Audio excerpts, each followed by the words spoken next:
सतेंद्र नाम का व्यक्ति फॉर्च्यूनर में बैठकर कहीं जा रहा था।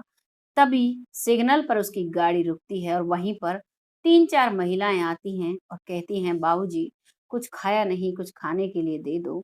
तभी सतेंद्र पर्स से 100-100 के नोट निकालता है और उन चारों महिलाओं को दे देता है। महिलाएं चली जाती हैं। तभी एक और महिला आती है और वो आते ही लड़खड़ाते हुए कहती है कि बाबूजी, मैं पीछे रह गई, आप मुझे भी कुछ दे दीजिए, आपने मुझे नहीं दिया। वो उसे पैसे देता है, लेकिन जैसे ही उसकी शक्ल देखता है तो उसे एहसास होता है कि ये तो मेरी पत्नी है, जिससे मेरा तलाक हुआ था 3 साल पहले। आखिरकार ऐसा क्या हुआ कि इसके साथ इसे भीख मांगनी पड़ी? क्योंकि तलाक उसने दिया था, उसकी एवज में 40 लाख रुपए उसने अपनी पत्नी रूबी को दिया था। वो कहता है, रूबी तुम्हारे साथ क्या हुआ जो तुम्हें ऐसा तुम्हारे साथ हुआ? तभी वो कहती है कि ये घटना बहुत लंबी है, वक्त लगेगा, जब वक्त मिलेगा तो आपको बता दूंगी। आइए जानते हैं इस कहानी में ऐसा क्या हुआ था कि जिस महिला को तलाक के बदले 40 लाख रुपए मिले, फिर भी उसे सिग्नल पर आकर भीख मांगनी पड़ी। नमस्कार, ये कहानी है उत्तर प्रदेश के कन्नौज से। इस कहानी में सतेंद्र नाम का एक लड़का, जो कि पैसे से काफी अमीर होता है, जिसके पास बहुत धन दौलत है, तरह तरह की गाड़ियां घर में है, इकलौता बेटा है, माँ है उसकी बूढ़ी, और बहुत ही प्यार से वो लोग रहते हैं। अब उस लड़के की शादी होती है। शादी होने के बाद रूबी नाम की लड़की से उसकी शादी हुई और शादी के कुछ ही दिनों बाद वो रहते हैं। उस लड़की को कोई भी परेशानी नहीं थी, लेकिन फिर भी छोटी छोटी नोक झोंक पे ही वो लड़की तलाक ले लेती है। तलाक के लिए कोर्ट में जाते हैं तो कोर्ट से जो रकम निर्धारित की जाती है, करीबन 40 लाख रुपए की रकम थी, उसे सतेंद्र बहुत ही आराम से दे देता है, क्योंकि उसके पास पैसों की कोई कमी नहीं थी। और अपनी पत्नी रूबी से कहता है कि तुम अपना जीवन आराम से जियो, मुझे कोई परेशानी नहीं है अगर तुम्हें हमारे साथ नहीं रहना तो। अब वो चला तो जाता है वहां से, उसे तलाक के पैसे देकर वो उसके सारे अकाउंट में आते हैं, लेकिन उसके करीबन 3 साल बाद ही वो देखता है कि वो महिला भीख मांगती हुई सिग्नल पर मिलती है। तभी सतेंद्र कहता है कि तुम्हारे साथ ऐसा क्या हुआ जो तुम यहाँ भीख मांग रही हो?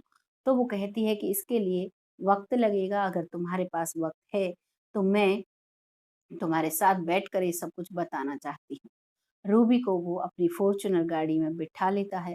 जैसे ही उसका ड्राइवर उसे फॉर्च्यूनर गाड़ी में बिठाता है, तो आसपास के दुकानदार और वो चारों पांचों महिलाएं उसको रोकती हैं, कहती हैं कि कहीं ऐसा ना हो इस गरीब महिला के साथ ये व्यक्ति कुछ गलत कर दे।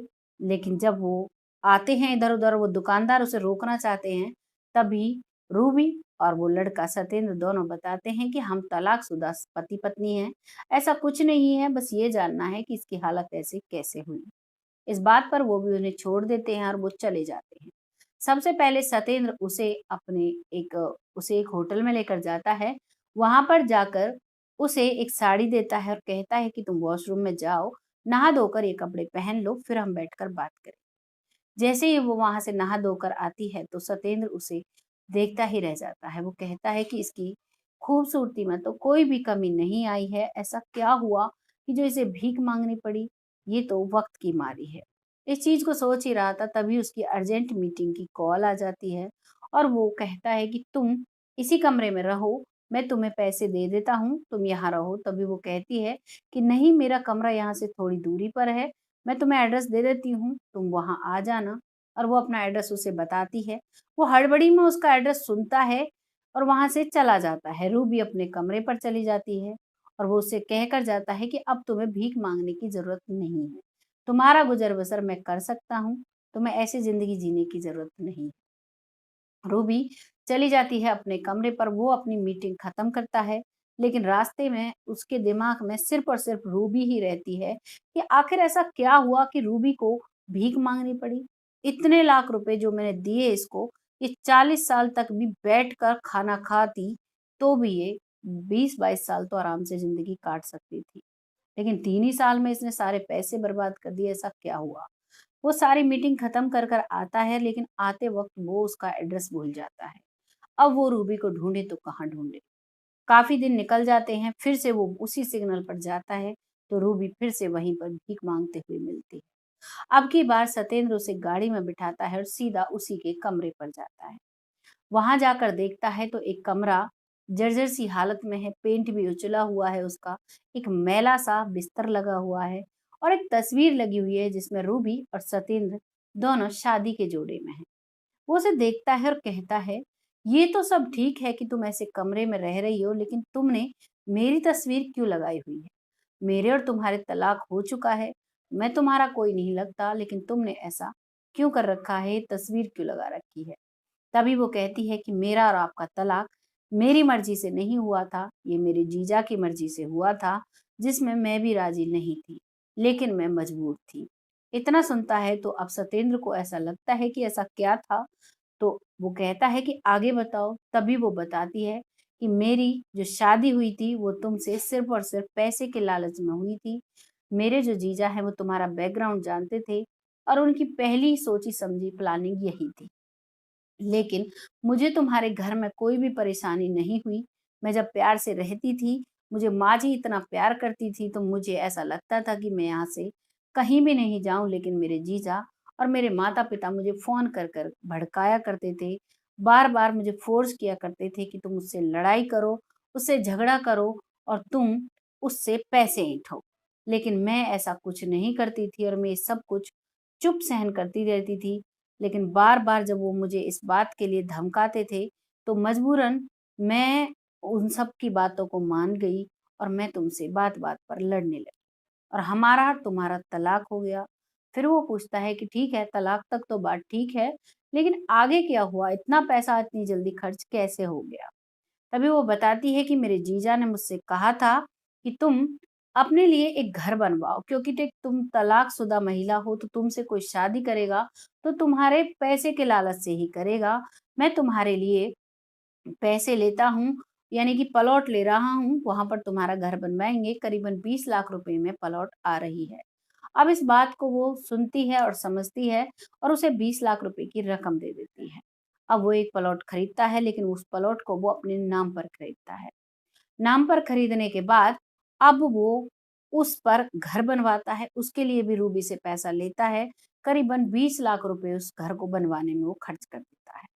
अभी तक रूबी अपने घर पर ही रह रही थी, माता-पिता और भाभी-भैया के साथ, लेकिन जब उसकी छोटी भाभी आती है, तो वो उससे बहुत नफ़रत करती है। बात-बात पर उसे ताने मारती है और उसे घर से भगा देती है। जैसे ही वो घर से निकलती है, तो अब वो अपने उस घर में जाती है जो उसने बनवाया था, लेकिन उस पर उसका जीजा और उसकी बहन रहती थी और वो भी धक्के मारकर निकाल देते हैं, कहते हैं, "इस पर तुम्हारा क्या हक है?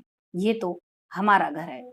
अब उसके पास कोई चारा नहीं बचा था। जब वो जाती है तो वो सिग्नल पर उन महिलाओं से बात करती है, वो उसे समझाती हैं कि ये दुनिया ऐसी ही है, तुम हमारे साथ रहो, हम तुम्हें एक सस्ता-सा कमरा दिलवाते हैं और तुम यहीं पर भीख माँग कर अपना गुज़ारा कर सकते हो।